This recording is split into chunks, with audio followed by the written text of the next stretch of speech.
Hello guys! Hello! This is for Taurus. Taurus, welcome dito sa aking channel, Palaran 888 Taurus.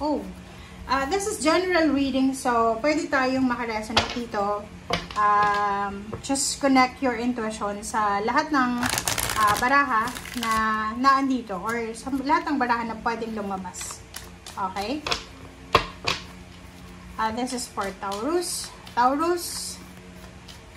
Okay, thank you sa inyong lahat sa patuloy na pagsubaybay. Oh wow, community.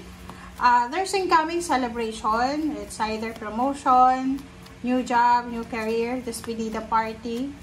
There's a collaboration then. So maybe there's a business opening or there's new beginnings about job or money. Okay. Alright, so number 36 is 9-7. Second chakra, Archangel Ariel. So this is all about your emotion, your intuition. Wow. So meron kang ma-accomplish. So there's an accomplishment, Taurus. So yun, pwedeng isang accomplishment ang posibleng magiging rason para sa celebration na to. The community will celebrate with you. 'Di ba? Like your mga workmates, mga friends, family, relatives, or kapitbahay. So, there's a celebration. Pwedeng meron ditong mapopromote sa trabaho, magde-despedida party, pupunta ng ibang bansa, welcome party, meron ditong like, halimbawa na rewards, awards na posibleng matatanggap. Kaya merong celebration na magaganap. Okay, thank you. Alright, let's check the second deck.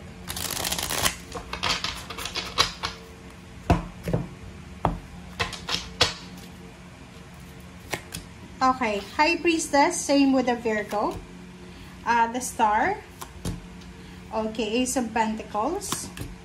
Okay, same with the Virgo. Eight of Cups, water sign energy. And the Lovers. Sa ilalim is Knight of Pentacles. So this is all about money. Okay, there's a lovers here. There's a couple. Okay?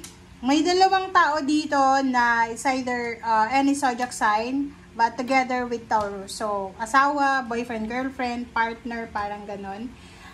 Posible yung dalawang taong to ay nagpaplano sila together na magta-travel, looking for a job. Diba? Relocation. Pwedeng pupunta silang dalawa sa isang lugar na para makahanap ng trabaho or pwedeng may business na sila, gusto na lang mag-relocate ng business or magdagdag re-branches, parang ganon.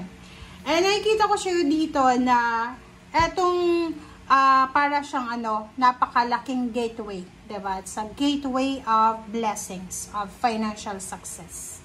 Napakalaki niya, tingnan mo, diba?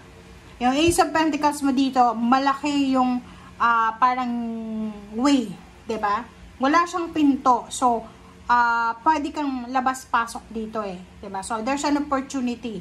Like, pwede kang makapag-abroad, makapasok ka sa isang company na hindi masyadong, or trabaho na hindi masyadong mahigpit.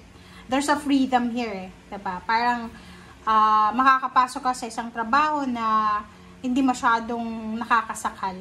And the Star, sinasabi ng barahan na kung saan ka man papunta. Okay, this is the journey na tatakakin mo.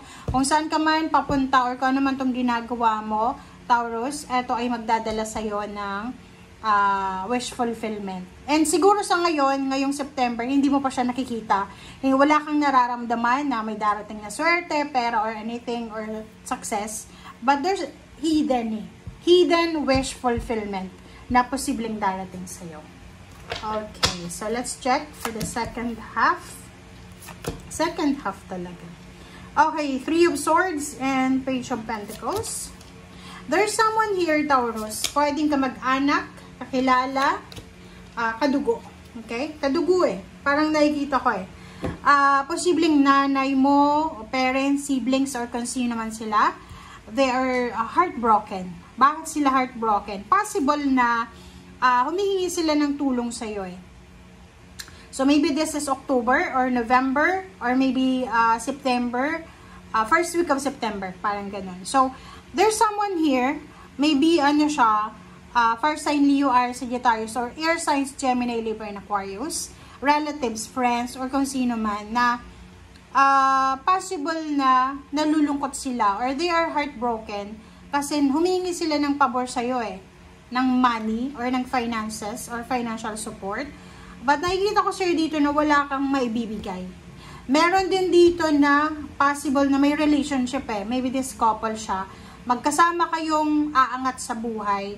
But isa sa inyong dalawa ay posibleng mas aangat pa. Okay? Mas magle-level up pa. Mas a-upgrade pa yung financial ng pamumuhay na posibleng maghiwalay sila. Okay? Because of job, because of obligations, because of several matters or several differences. Kasi, di ba, halimbawa, magka-live-in kayo, tapos for 5 years or 4 years, tapos yung isa unemployed, tapos unexpected, nakaroon ng trabaho pareho, so wala nang oras. Like for example, yung schedule mo is morning siya, gabi, so parang wala na kayong time together. And di ba, pag may mga ganon, rason lang yun pag hindi masyadong maganda yung foundation ng love, talagang magagamit yung kulang sa oras, ganyan, ganito. So, nakikita ko sure dito na there's someone here between the two of you na pwedeng masaktan, pwedeng maging rason para magkahiwalay kayo. Na 5 of Cups na posibleng panghihinayangan nyo and the rest ng mga tao na nakasubaybay sa love life nyo. Okay? Isang desisyon ang posibleng gagawin yung dalawa or maybe isa lang sa inyo. Okay? Or pwedeng mutual understanding siya. Na like maghiwalay muna tayo, mag-cool off muna tayo, or yung isa, gusto kong pumunta ng ibang bansa so okay, cool off muna tayo. So, panghihinayangan nyo yun kasi maybe because of stress, because of pangarap sa buhay, because of pressure, possible na may mga relationship, intimate relationship dito na posibleng mag-suffer. So, be careful. Kasi kung makikita mo dito yung lovers na to, sa simula, parang like maybe before, maybe 5 years ago, or maybe last year, sabay kayong nangarap sabay kayong nangarap, sabay yung plano nyo. But out of the blue, isa sa inyo dyan, posibleng ma-fall out of love, or pwedeng medyo nakukulangan siya sa attention or sa pera, or marami siyang pangarap sa buhay, mataas yung pangarap niya, na pwedeng hindi niya nakikita na magkasama kayo together sa pagtanda nyo, or hindi niya nakikita na kasabay ka niya, or maybe ikaw to, na hindi mo nakikita yung karelasyon mo na yan, na kasama mo pa siya until the end. So, nakikita ko sure dito na in terms of money, mas ipaprioritize mo simula September and October ang pera kaysa sa relationship.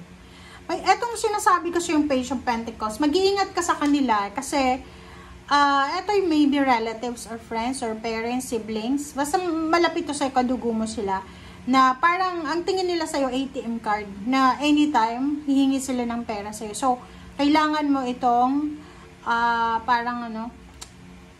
kailangan mo siyang bantayan kasi the more na tinotolerate mo yan, the more na mamimihasa yan. Okay? So, thank you guys for watching. Bye!